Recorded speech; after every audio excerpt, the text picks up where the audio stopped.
안녕하십니까. 주말 잘 보내고 계십니까? 저는 어제 대전에 내려와서 맛있는 저녁을 먹고 대전 근교에 카이스트라고 하는 대학교 근처가 벚꽃이 되게 이뻐요. 아주 그쪽에서 벚꽃도 보고 아침에 일어나서 잠깐, 지금 여기는 대전 본가고 이제 부모님이 사시는 곳이고, 제가 서울로 온 지 얼마 안 돼서 제가 읽는 책들을 많이 못 가지고 와가지고 가끔 올 때마다 책을 이제 10권 정도씩 가지고 오거든요. 그래서 책 가지고 친한 친구놈이랑 순대국밥 먹으러 지금 이동하고 있습니다. 오늘은 두산인프라코어 얘기는 안 하고 좀 주식에 대한 좀 제 그냥 개인적인 생각을 얘기하고 싶어서 영상을 킨 거라서, 혹시 두산인프라코어에 대한 어떤 새로운 정보가 있는지를 궁금해서 들어오신 분이라면은 지금 영상을 끄셔도 무방합니다. 저는 오늘도 두갈식으로 하죠. 두갈식이 좋네요. 저는 주식을 하실 때 저도 개미투자자고 주린이고, 아직 투자가 100% 적립된 건 아니지만은 저보다 훨씬 더 투자에 대한 신념이 없으신 분들을 위해서 한 가지만 좀 제안 드리고 싶습니다. 관리형 팀장처럼 주식하지 마십시오. 관리형 팀장처럼 주식하지 마십시오. 이게 뭔 소린가 싶을 겁니다. 뭔 소리요? 일요일 아침부터 뭔 뚱따니 같은 소리냐고 하시겠지만은, 이게 직장에 다녀보신 분들이거나 아니면 군대든 어디든 조직 생활을 하신 분들이라면은 그 자기 상관이 있습니다. 직속 상관. 매니저라고도 하고 보스라고도 하고 이제 여러 가지가 있는데, 그 상관이 다양한 스타일로 우리들을 같이 이끌고 가지만은 크게 이렇게 두 가지로 나뉘어보면은 관리형이 있고, 어떻게 보면은 좀 당치형이란 표현은 그런데 좀 믿고 맡기는 스타일이 있습니다. 믿고 맡기는 스타일은 어떤 프로젝트를 주던 어떤 일을 하던 간에 정해진 목표에 대해서 어떻게 보면은 환기를 시켜주고, 제가 그 길을 혹시라도 올바르지 않게 가는지를 보고서 코칭해주는 그 정도의 역할을 하면서, 어떻게 보면 제가 자체적으로 동기부여 해가지고 목표를 향해 가는 게 이제 어떻게 보면 그런 팀장, 좋은 팀장이죠. 좋게 말하면. 그리고 이제 관리형 팀장은 예를 들어 영업을 하신다 하면은 숫자가 있겠죠. 주 단위, 월 단위, 연 단위 마감 목표가 있다고 하면은 그 숫자에 대해서 계속 트래킹을 하는 거예요. 일 단위로, 시간 단위로, 분 단위로 그러면서 너는 어떻게 했냐? 너는 어떻게 움직일 것이냐? 이런 것들에 대해서 어떻게 보면은 타임테이블별로 되게 굉장히 세세하게, 아니면 예를 들어서 어떤 제품을 제조하는 회사라고 하면은 어떤 SKU가 몇천 개가 있다고 하면은 이 몇천 개 제품군에서 요 제품은 왜 매출 비율이 떨어지느냐, 이런 식으로 굉장히 디테일하게 관리하시는 팀장님들, 그런 관리형 팀장들이 있죠. 여러분들은 만약에 조직에 소속돼 있으셔가지고 이 두 가지 팀장님들 중에서 한 분과 같이 일을 하셔야겠다고 하면은 어떤 팀장을 선호하시나요?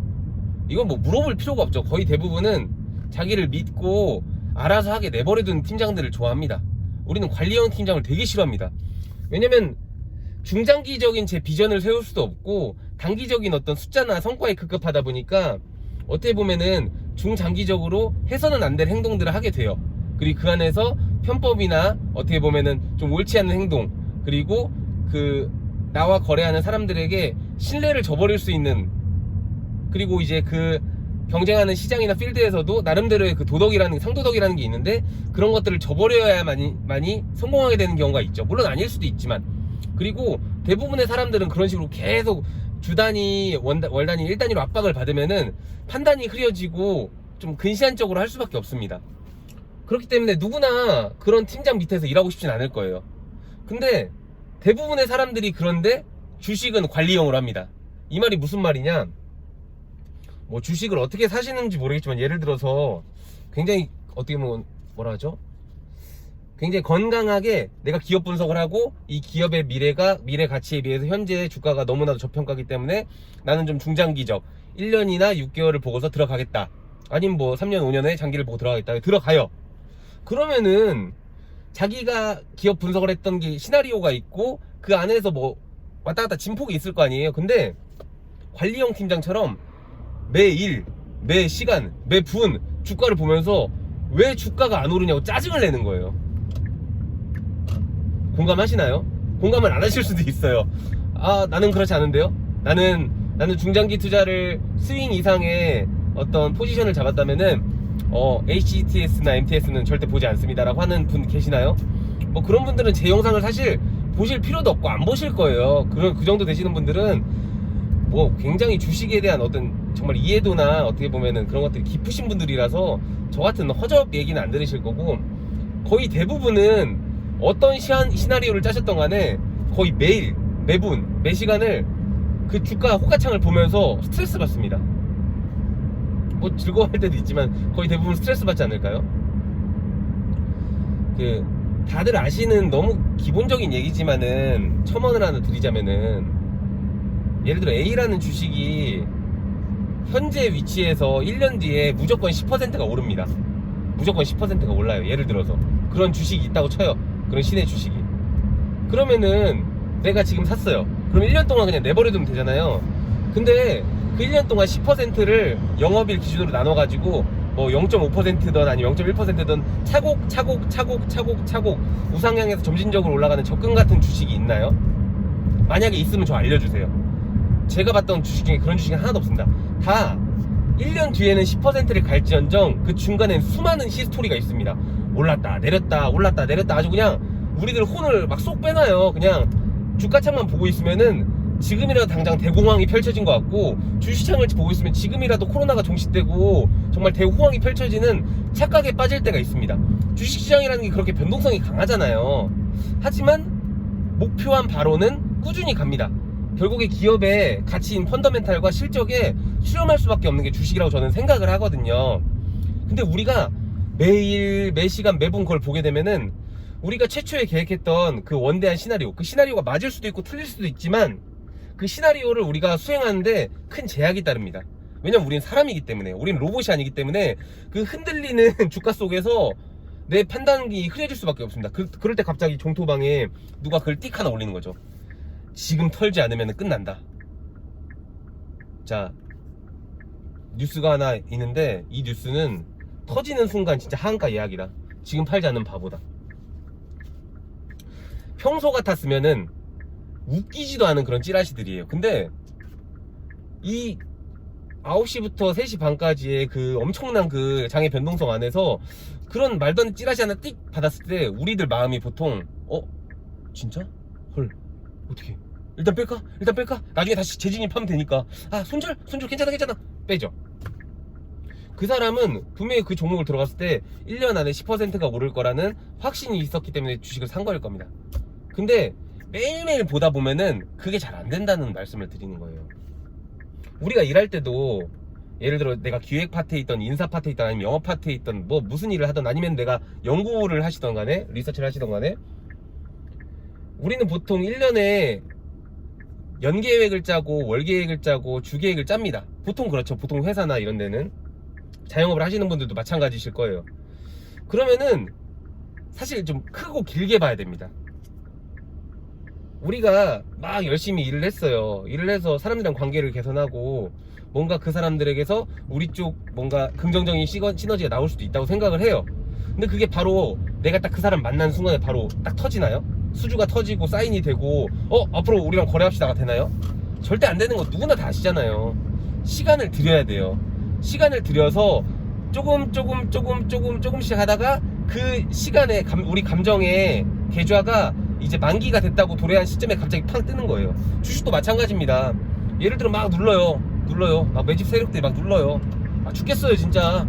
나는 분명히 확신이 있어 들어갔는데 너무너무 누르고 주가가 안 오르니까 내가 잘못됐나라는 생각을 해요. 그럴 때는 그냥 보지 마시라는 거예요. 마치 나를 믿어주고 내가 무슨 일을 하던 간에 너가 큰 목적이 있으니까 이런 내가 봤을 때 약간 이해가 안 되는 행동들도 지금 하는 거겠지라고 믿어주는 팀장 밑에서 우리는 성장하기 쉽잖아요. 마찬가지로 우리가 산 주식들도 우리가 좀 믿어주세요. 만약에 우리의 계획, 우리의 기업 분석이 완벽하다고 하면, 완벽하진 않겠지만 그래도 내가 나 자신을 만족시킬 수 있었다면 내버려두세요. 그걸 관리형 팀장처럼 매분 매시 보고 왜 안 오르냐고 종토방에 막 서운해하고 막 그러고 막, 우리가 싫어하는 그 관리형 팀장이랑 지금 주식을 하는 우리랑 다를 게 뭡니까? 똑같은 모습 아닌가요? 물론 이렇게 얘기하실 수 있죠. 되게 근원적이지만 너는 그러냐, 너는 그렇게 할 수 있냐? 아, 저도 못해요.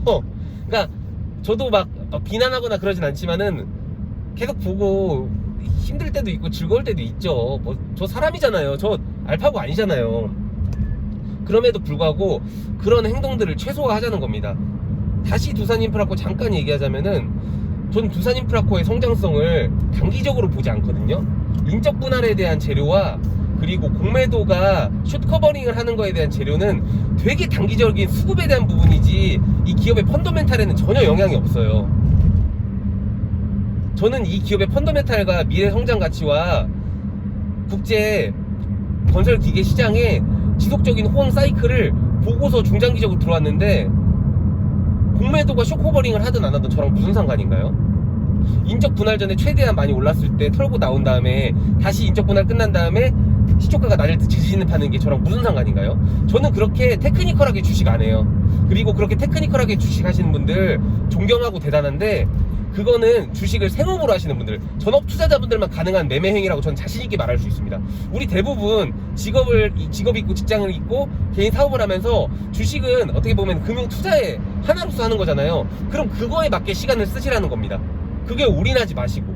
올인할 수 있는 상황도 아니잖아요. 내가 9시에 출근해서 내가 호가창 봐봤자 몇 분이나 보겠어요. 잠깐 화장실 가가지고 한 10분 보겠어요? 그 이상 보면 눈치 보일 텐데요. 근데 그런데 어떻게 치고 빠지고를 해요. 당장 수급 쪽으로 빠질 것 같아가지고 지금 당장 익절했다가 나중에 좀 떨어지면 들어간다고요? 아 제발 그런 말 진짜 하지 마세요. 그리고 그렇게 해서 돈 버신 분들 있으면 저한테 소개 좀 시켜주세요. 주식하면은 저도 아직 한지 얼마 안 됐지만은 보통 그러잖아요. 나 돈 이렇게 해가지고 막 2배 벌었네 3배 벌었네. 그거는 그 사람이 특정 종목에 대해서 자랑하려고 하는 얘기고, 그래서 그 사람 토탈로 해서 계좌 다 까보고 그 사람 종목들 다 까보면은 그렇게 플러스인 사람, 그리고 플러스가 드라마틱하게 100% 200%인 사람 거의 없어요. 우린 보통 주식이 원금을 찾기 위한 어떻게 보면 외로운 싸움이라고들 하잖아요. 그러니까 남의 말에 휘둘리실 필요도 없고, 뭔가 그러니까 단기로 하실 거면 그렇게 하세요. 뭐 내가 직장인이어도 난 단타에 자신 있다고 하면 그냥 그렇게 하세요. 그거 제가 어떻게 하겠어요. 남의 돈인데, 당신 돈인데 제가 뭘 해라 마라 하는 것도 웃긴 건데, 다만 저는 뭔가 매매 기법이 확립이 안 되셨다면은 좀 중장기적으로 보고 그냥 사시고 생업에 종사하시고 사랑하는 사람과 국밥 한 그릇을 더 먹으세요. 제가 지금 만나러 가는 그 친구놈을 사랑한다는 건 절대 아니고요. 차라리 그 국밥 한 번 먹는 시간에 우리가 좀 더 성장할 수 있는 거예요. 아, 또 흥분했네. 일요일 아침인데 기분 좋게 해야 되는데 또 흥분했어. 왜냐면은 제가 이제 주식하면은 이제 모르겠어요. 왜 이렇게 그러니까 다른 사람들을, 저도 누군가를 걱정해주는 상황인 거겠지만은 왜 이렇게 저를 걱정해주시는 분들이 많은지 모르겠어요. 그리고 기술적인 부분으로 저한테 자꾸 얘기를 하시는데 저한테 조언해주시려고, 그분들이 이 영상을 끝까지 보지도 않겠지만은 저한테 제발 조언해주시려거든. 좀 중장기적인 비전이나 시장이나 그런 전망에 대해서 이야기를 해주시고, 그런 어떤 기술적인 부분 있죠. 치고 빠지고 발라먹는 그런 부분 있잖아요. 올랐을 때 팔고 내렸을 때 사고, 올랐을 때 팔고 내렸을 때 그런 꿈 같은 얘기는 저한테 하지 마세요. 저는 그렇게 안 해요, 주식. 네, 저는 그렇게 주식 절대 안 합니다. 여튼 그리고 여러분들도 좀 주식 편하게 하셨으면 좋겠어요. 그러니까 단타로 하면 어렵지 않아요? 막 아침 9시에 갑자기 팀장님이 불렀어요. 나 장 봐야 되는데 보통 9시부터 9시 반까지가 유동성이 가장 심하잖아요. 그때 대응을 가장 많이 해야 되잖아요. 아닐 수도 있지만요. 근데 9시에 갑자기 팀장님 불렀어요. 막 장 종료 이제 3시부터 약속의 시간이어가지고 오후 3시부터 말을 올리려고 해가지고 막 이제 추매 타임이 들어가야 되는데 갑자기 부장님이 부르세요. 어쩌실 거예요? 뭐 부장님 저 죄송한데 지금 일생일대 기회고 제가 이걸로 5천만 원을 버냐 마느냐니까 조금만 기다리세요. 회사에서 고가 안 좋게 받고 도태되겠죠. 쉽게 하세요. 진짜 쉽게 하세요. 좋은 주식 놓고 그냥 잊어버리세요. 그게 쉽진 않겠지만 그렇게 하려고 노력이라도 하셔야 돼요. 그래야지 주식을 오래 하실 수 있는 거예요. 제가 좋아하는 그 앙드레 코스톨라지가 했던 말이 있어요. 주식으로 돈 버는 거 쉽다고. 우량주 사가지고 그냥 묻어놓고 몇십 년 있으면 된다고. 그 말을 반박하실 수도 있지만은 말하는 거는 그렇게 아예 잊고 그냥 그러라는 게 아니라 그만큼 매매 어떤 호흡을 길게 보시고 일일이 하지 마시라는 이야기를 하고 싶어서 이렇게 얘기를 하는 거예요. 이렇게 얘기하는 사이에 벌써 제가 친구가 국밥을 먹게 될 장소에 거의 도착을 했네요. 지금 14분. 우선은 이 시간, 지금 이 시간까지 봐주시는 분들 정말 제 어떻게 보면 찐 팬들이시거나 찐 안티팬들이시니까 감사하다는 말씀 드리고, 제가 유튜브를 시작한 지 2달이 좀 안 됐는데, 만으로 하면 2달이 안 됐고, 이제 너무 생각보다 유튜브가 좀 성장하고 있어서 기분 좋은 느낌과 동시에 좀 책임감과 두려움도 많이 드는 건 사실이에요.